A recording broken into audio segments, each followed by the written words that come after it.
Hello everyone, welcome back to Tales and Thrills. Tonight we're diving into the grotesque, stylish, and unforgettable Hannibal, 2001. Yes, the sequel to Silence of the Lambs, starring Anthony Hopkins once again as the iconic Hannibal Lecter. This movie is pure nightmare fuel. Gore, revenge, high society dinners with a horrifying twist, and some of the most disturbing kills you'll ever see on screen. And you know what that means? We're counting them up, dead meat style. So, sharpen your knives, pour a nice glass of Chianti, and let's see how many people fall victim in Hannibal. 10 years after the events of Silence of the Lambs, Hannibal Lecter is still out there living his best cannibal life in Florence, Italy, posing as an art scholar. Meanwhile, Clarice Starling, played here by Julianne Moore, is still chasing criminals at the FBI.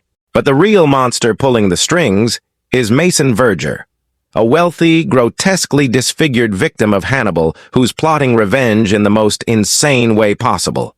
Between Hannibal's refined tastes, Mason's pig-fueled revenge scheme, and Clarice caught in the middle, we're in for one bloody ride. But enough setup. Let's get to the kills. We kick things off with Clarice in a drug bust that spirals out of control.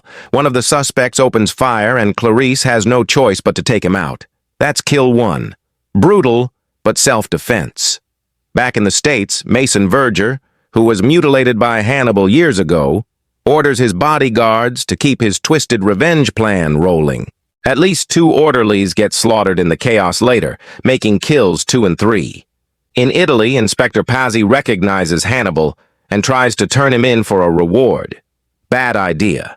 Hannibal strangles him, disembowels him, and tosses him out of a window in a callback to his ancestor's execution. Easily one of the most memorable kills in the film. That's kill 4. When Mason's men finally capture Hannibal and string him up for the pig feast, things don't go as planned.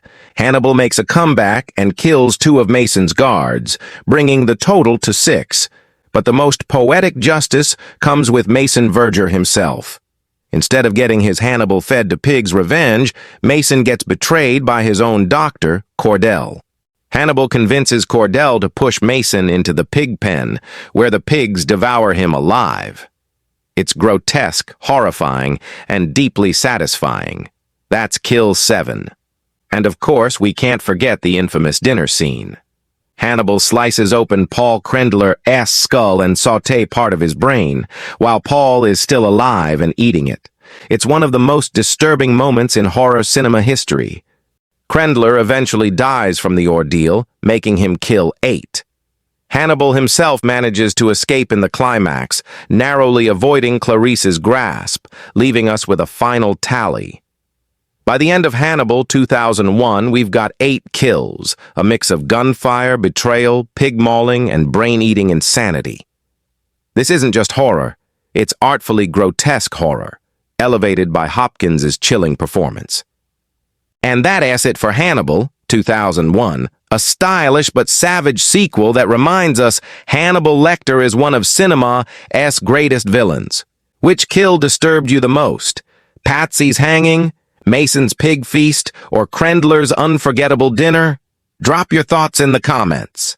Thanks for joining me on this deliciously disturbing kill count.